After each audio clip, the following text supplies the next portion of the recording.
3 months ago, Britain crossed a line that could define its entire future. A law quietly passed through Parliament, one that promises to change how every light in this country turns on, how every home is heated, and how every factory runs. They're calling it the Great British Energy Act 2025. But behind the polished speeches and green promises, something far bigger is taking shape. A shift in who truly controls the nation's energy. For decades, Britain's power supply has been in private hands. Fragmented companies, foreign ownership, and markets driven by profit. Every energy crisis exposed the same weakness. When global prices spiked, Britain had no shield. The government says this act will change that. By creating a new, publicly owned company, Great British Energy, ministers claim the UK will finally take back control of its own power. A national energy company run for the people, not profit. That's the promise. The question is whether it's even possible. Keir Starmer's government says this law marks the beginning of a new energy era, one focused on renewables, independence, and security. The company, based in Aberdeen, will invest directly in wind, solar, hydro, and battery storage projects. It will fund local community power schemes, put panels on schools and hospitals, and work alongside private firms, not compete with them, but guide them. The vision is ambitious, a clean energy Britain built by British workers, owned by the British state. But critics warn that beneath the optimism lies a financial black hole. The cost?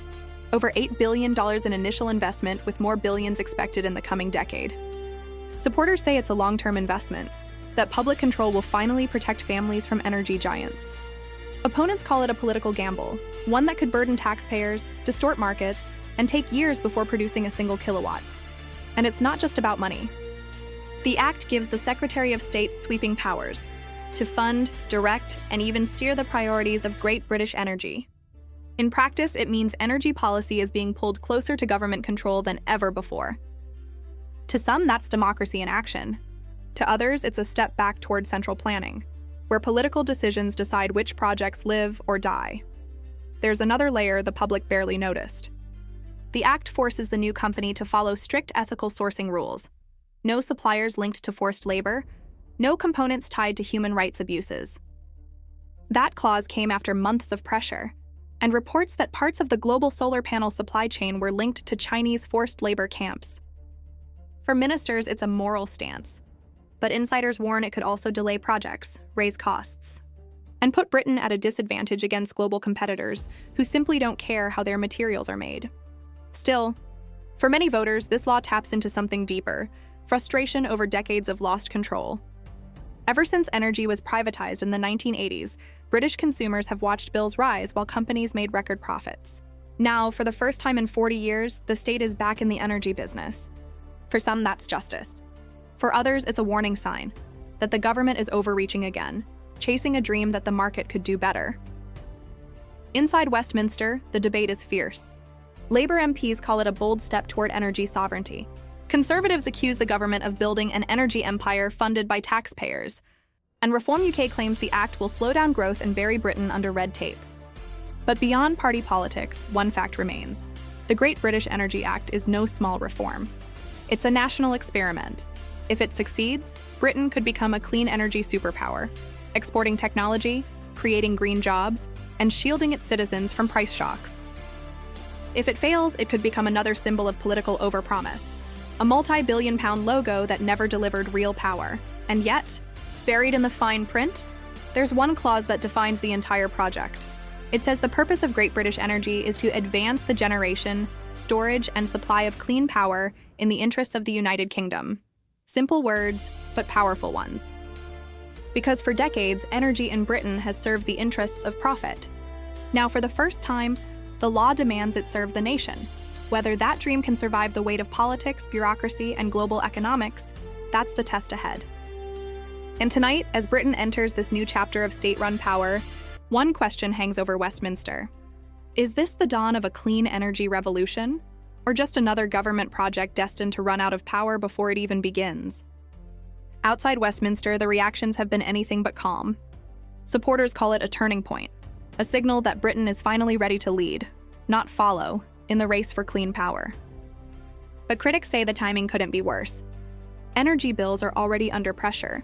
Inflation is biting, and the public is still recovering from years of economic turbulence. Launching a state-owned company in the middle of this storm, they say, is more about politics than progress. Business leaders have raised another warning. Private energy firms argue that Great British Energy could distort competition, that investors may hesitate to fund new projects if the state becomes both player and referee. Some call it a shadow regulator, able to pick winners and losers with taxpayer money. Ministers reject that claim, saying the company will partner with private firms, not replace them.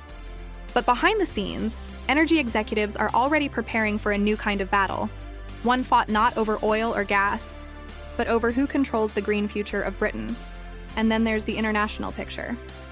The government says Great British Energy will help Britain stand tall in a world racing toward net zero. But experts warn that building renewable independence means relying on global supply chains, rare earth minerals from China, solar cells from Asia, batteries from Europe. For a company built on self-reliance, that's a contradiction waiting to unfold. Politically, the act has turned into a lightning rod. The Conservatives accuse Starmer's government of nationalizing by stealth, reviving state ownership under the banner of climate policy. They say it's an expensive illusion, one that won't bring bills down or emissions down fast enough. Meanwhile, Reform UK has gone further. Nigel Farage calls it a green vanity project, arguing that Britain should be drilling for its own oil and gas instead of chasing wind farms and idealism. His message resonates with parts of the public who see net zero targets as a burden, not a solution. But for the government, the stakes are higher than politics. Starmer has made Great British Energy the symbol of his leadership, proof that Labour can deliver bold, practical change. Every success story, every new solar panel or offshore turbine will be used to prove that promise true. Every failure, every delay will be used to tear it down. Inside Downing Street, aides describe the company as the new NHS of energy, a public institution built for the long term. But even supporters admit that comparisons like that are dangerous. The NHS was born out of post-war unity. Today's Britain is divided by politics, by economy, by identity. And energy, more than anything else, sits at the center of those divisions. Still, there's a quiet hope running through the country. In the hills of Wales, in the coasts of Scotland, in the wind farms of the North Sea, engineers and local councils are already lining up projects that could transform their regions. If Great British Energy can turn those plans into power, it could spark a genuine industrial revival, one driven not by foreign investors, but by Britain itself. But if it stumbles, if bureaucracy, infighting, or mismanagement slow it down, the backlash will be brutal. Voters have little patience left for grand promises. They've seen what happens when slogans meet reality, and the Great British Energy Act will be no exception. So as Britain begins this experiment in state-run power, one truth remains. This isn't just about clean energy, it's about trust. Trust in government to deliver. Trust in leadership to plan beyond elections. And trust in the idea that this time public power might finally work for the public good. Because if it does, Britain could lead the world into a cleaner, fairer century. And if it doesn't, it will stand as another reminder that in politics, even the brightest lights can burn out too soon